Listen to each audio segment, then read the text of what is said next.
said that the government has already received the report from the committee formed to collect information on challenges facing traders in the country, and measures have started to be taken to address the problems, where a report on the developments will be made public soon. The statement was made when he toured the Dar es Salaam International Trade Fair. Niwahakikishie kamati ile maarufu kamati ya mgogoro wa Kariakoo imeweza kutufungulia milango mingi ndani ya serikali katika kufanya maboresho ya ufanyaji wa biashara. Na washukuru sana kwa nafasi hii kamati ile ya wafanyabiashara 7 na watendaji wa serikali 7 waliounda timu iliyozunguka nchi nzima kukutana na wafanyabiashara, kusikiliza kero, lakini maeneo yote ambayo yana changamoto katika biashara. Jumla ya washiriki 9,082 wa ndani na nje ya nchi na jumla ya watembeleaji wapatao 672,294 walitembelea maonyesho ya 44, 45 na 46 ya biashara ya kimataifa. A man identified as Yusufu Kivembele, a resident of Ilula in Kilolo District, Iringa region, has been arrested after committing the offense of registering several times in the subsidized fertilizer system and getting more than 600 bags of fertilizer, which is sold to farmers at the price of 87,000 shillings a bag. Following purchase he made from a sit trap, he bought fertilizer from a company, ETG Inputs Limited, with farmers registration number 811407028990, belonging to Sudiana Mwakalinga of Mvomero District, Morogoro region. When we followed up on the registration number, it was discovered that Maneno Yusufu Kivembele lied while doing registrations.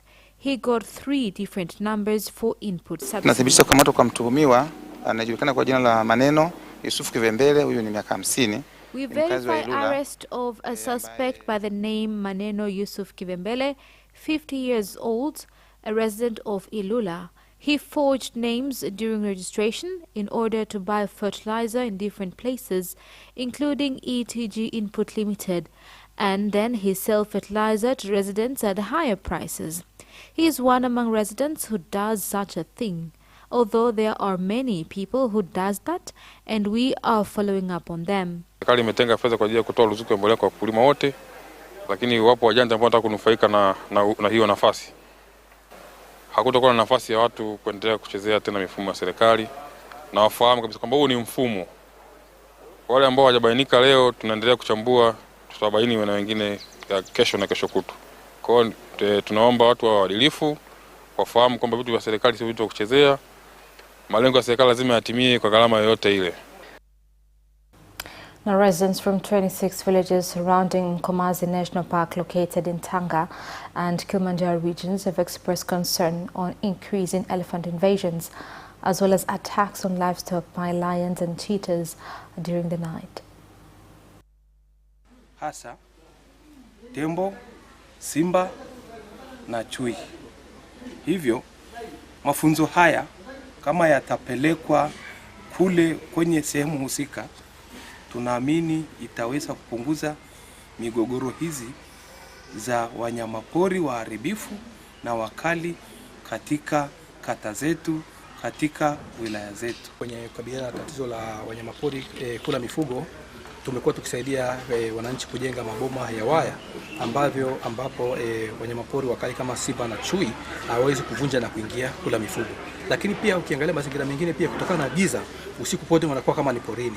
Kwa hivyo tumekuwa tukitoa taa za sola kuhakikisha wananchi wanakuwa na taa za sola, hasa yale maeneo ambayo yako hatarini au mazingira hatarishi kwa wanyamapori kuvamia na kula mifugo. Kwa hiyo wakati wa usiku, kwa sababu tembo wameongezeka kwa kiasi kikubwa. Ukiangalia idadi ambayo tulikuwa nayo mwaka 2019 wamefika zaidi ya 1200. The number of elephants has continued to grow immensely. Looking at the number is that we had about 1,200 elephants in 2019, a number that is bigger than what we used to have 5 years back. From the analysis done, probably some of elephants come from Tsavo Park, following some development activities that has forced the animals to come to this site. A farmer from Mtunda village in Kibiti district, Coast Region, identified as Shaban Bakari Mwenda, has died after he was stabbed with a knife on the neck by a herder in an incident that also caused 2 other people to suffer injuries when clashes broke out between them and a herder who wanted to take his cattle for grazing on the other farm. Tulikuwa katika mpunga tunapepesa, akapita we Msukuma. Baada ya dakika 5 tu tunaona ng'ombe wanataka kuingia shambani. Tukabidi tuwasunge wale, na huyo mke wangu na huyo mwanangu wengine wakaacha pale kupepesa, tukawa tunasunga. Huyo Msukuma akatoka, akabidi ampige fimbo mjukuu wangu, naona ya matako. Yule mke wangu akatoka, wewe kwa nini unapiga, toa ng'ombe yao? Basi ndo alimpiga fimbo. Alipoanguka, nimesema kutembea na sime au visu ni marufuku katika wilaya ya Kibiti. Wilaya ya Kibiti ni salama, ni amani. Inafanya kazi kwa kuzalisha. Wewe unatembea na sime, adui yako yuko wapi? Unamtishia nani? Unatembea na panga hapa, adui yako nani? Apatikane huyu muuaji na aletwe kwangu. Nimewaagiza polisi na mpaka atapatikana. May his soul rest in eternal peace. Amen. Moving on, the U.S. Embassy in the country has celebrated the 247th independence anniversary by pledging to continue strengthening cooperation with Tanzania, and that was started 63 years ago in various sectors. This was said by the U.S. Ambassador to Tanzania, Michael Battle, at the 4th of July celebrations held last night.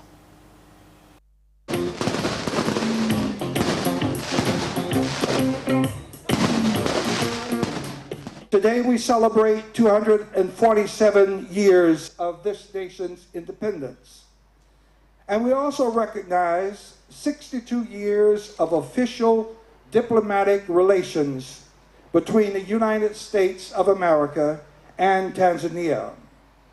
We are 2 countries, Tanzania and the U.S., which want the same thing. Each of us want, for all of our citizens, access to education, access to jobs, regional peace and security, respect for the rule of law. We are also celebrating 62nd anniversary of bilateral relations between the United Republic of Tanzania and the United States of America. The anniversary also coincides with the Tanzania's 62nd independence celebration in December this year. These 2 historical events speaks volume of Tanzania-US relation, that our relations are as old as our nation. Indeed, these historical and long-standing relations have made our cooperation occupy a special place among many of our international partners. More than 300 tourists from various countries around the world, who include 23 employees of Microsoft company, have arrived at Kilimanjaro International Airport, where they will visit various national parks as well as Zanzibar. Advertising tourist attractions to the world. Not only that, even improvements done at the airport is also another contribution, where right now every plane is coming with almost 300 passengers, a number that was never reached before. Tuna furaha kubwa tunapoona shirika hili kubwa la Microsoft ambalo limeleta wafanyakazi wake. Microsoft company has brought its employees to visit Tanzania tourist attractions. They will be in the country for 8 days, where they will spend 4 days in Tanzania mainland and 4 days at the Isles in Zanzibar. Most of the companies like Microsoft are going to Europe, they're going to other places, and here it's the nature. And for them it's different. They need to take ourselves from the media and ourselves from office and come in here. Okay. Everything is possible. This is the honest. The way it's in the high-tech country with the Microsoft, and the way it's here in the nature in the safari. Prevention and Combating of Corruption Bureau PCCB and Public Procurement Regulatory Authority PPRA have signed a cooperation agreement aimed at fighting corruption in the procurement sector. Unaleta pengo la usawa katika mchakato wa manunuzi. Manake wale wanaoweza kutoa rushwa wanaweza wakawa considered kupata zabuni. Utekelezaji wa majukumu haya unaipa PPRA fursa ya kubaini kwa mara ya kwanza viashiria vya rushwa. Implementation of these responsibilities have made PPRA an opportunity of realizing corruption practices. Since we are doing investigations, we also realize the issue of overlooking laws which have indicators of murder in public procurement. Thus, this agreement is a very important foundation of exchanging data on corruption indicators and murder indicators between these two important institutions. And that is the end of national news. International news follows up next.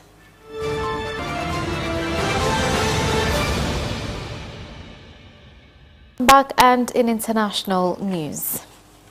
The Israeli military says it has withdrawn from the Palestinian city of Jenin after launching one of its biggest assaults on the occupied West Bank in decades. The two-day raid killed at least 12 Palestinians in Jenin and one in Ramallah, with dozens more wounded. Thousands of Palestinians across the occupied West Bank celebrated the army's withdrawal, though many said a large Israel force was still present. In another story, the government of Kenya has postponed the planned reopening of border points between Kenya and Somalia. Cabinet Secretary for Interior and National Administration has said the delay is necessary to address the recent surge in terror attacks and cross-border crime in recent months.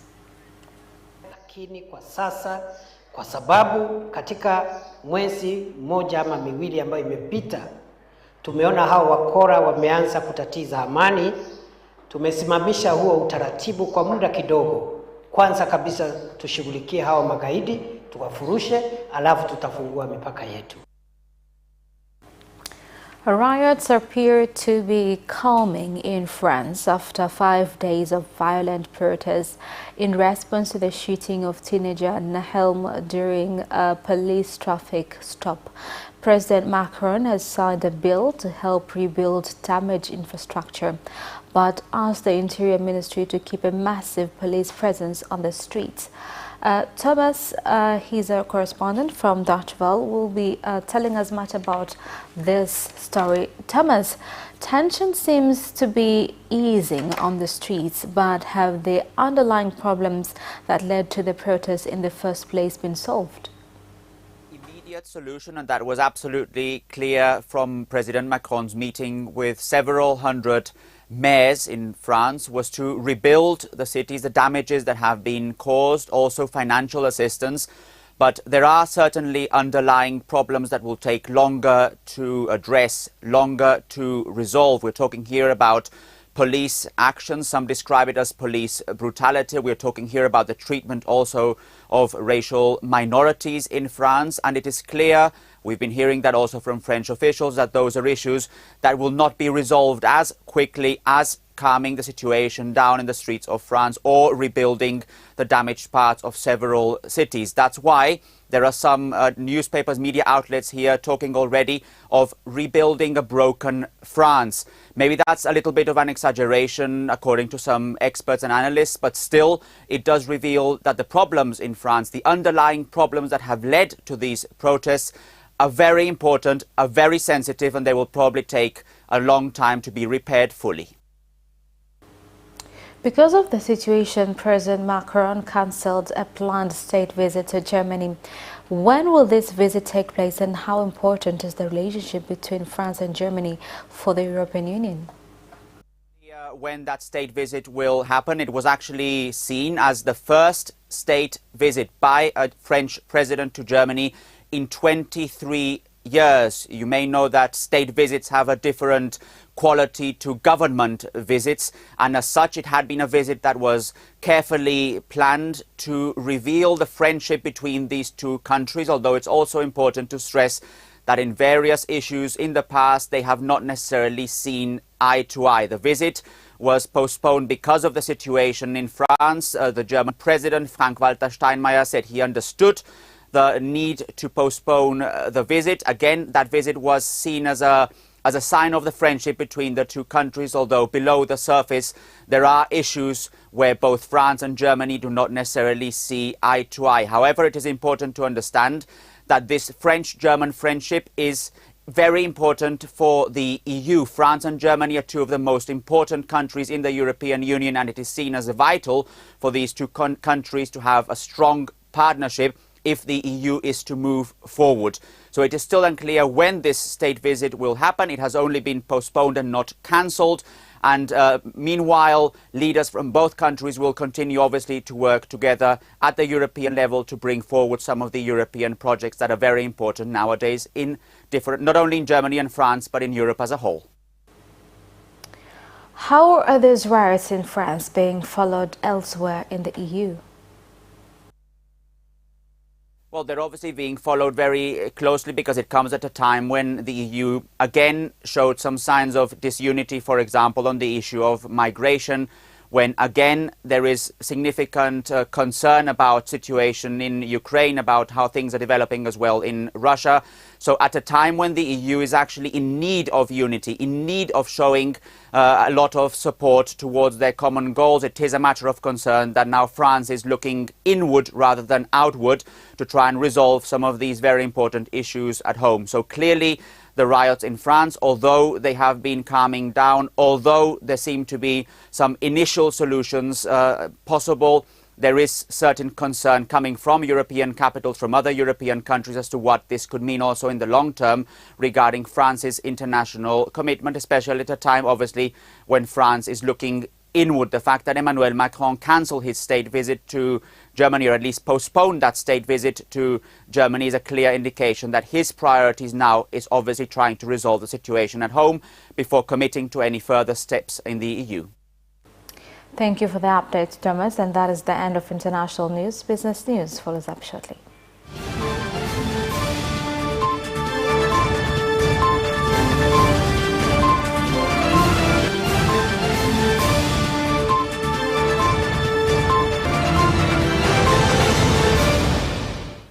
Welcome back, and in business news. The National Housing Corporation, NHC, has allayed the fears of tenants and traders renting residential as well as business buildings, who will pave way for implementation of joint venture projects. Kwa wale wapangaji wote wazuri walikuwa wakilipa kodi zao kwa wakati.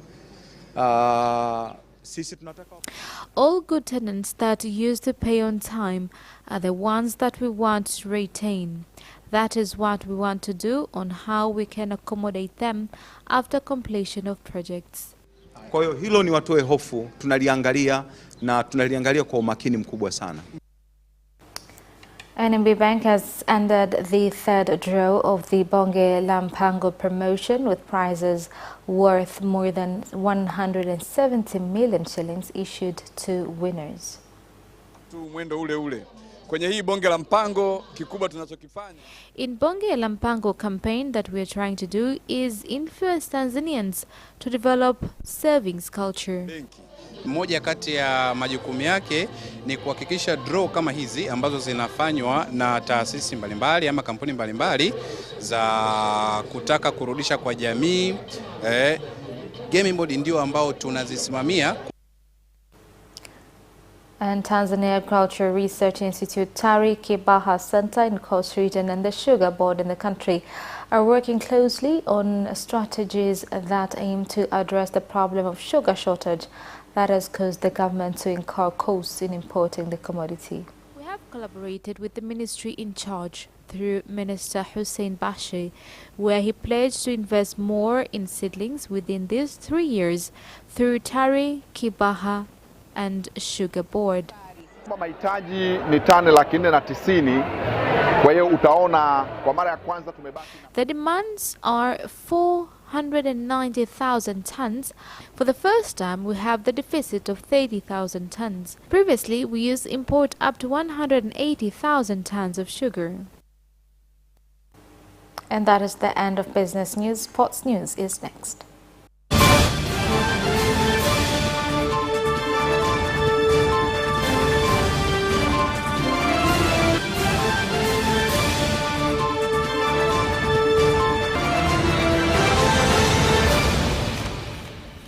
Welcome back, and in sports news tonight, Hassan Mwakinyo will return to the ring this August to fight for the WBA World Championship belt, with the opponent yet to be named.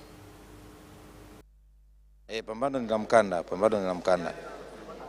pambano litakuwa ni la mkanda na bondia tutatangaziwa soon. Imekuwa ni ngumu kiasi gani, mara kiasi gani kuingia makubaliano na Mwakinyo? Unajua, kiukweli kabisa wa Tanzania sisi tujaribu kupunguza maneno. Unajua, mtu kama akufahamu, kuna watu wanamuongelea Hasani vibaya lakini hajawahi kufanya naye biashara, au mtu anaweza akakuongelea wewe vibaya lakini hajawahi kufanya naye dili yoyote lakini akakuongelea vibaya. Hasani hayuko kama hivyo watu wanavyofikiria. Hasani ni mtu ambaye amenyooka. Shida ya Hasani ambayo mimi nimeiona, amenyooka. Yaani ana misimamo yake kwenye kazi yake, anapenda kazi yake, anaheshimu kazi yake. The third day football clinic for youth organized by Magnet Youth Academy in association with Silton Vigo has ended today. Na hii ni maendelezo wa ule ushirikiano wetu kati ya Magnet na Silton Vigo.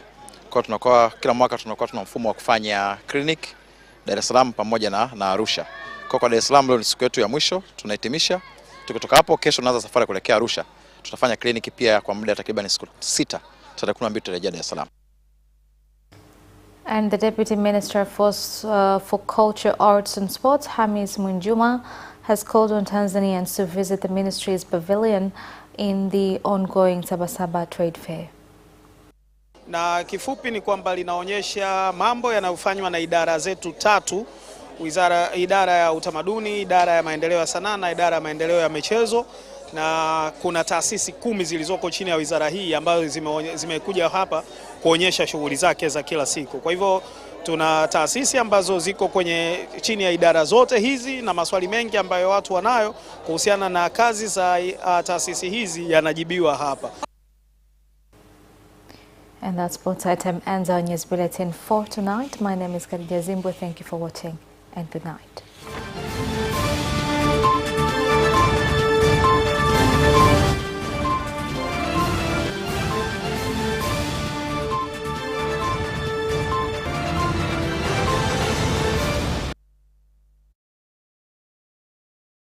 Watch Capital News at 9:30 and get updated on what is happening in Tanzania and around the world on political,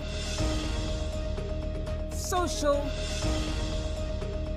and economic issues and events, without forgetting business and sports news. You can get it all right here on Capital News at 9:30 from Monday to Friday on Zuku Channel 067, Digitech Channel 1103, and Facebook Capital Television Tanzania.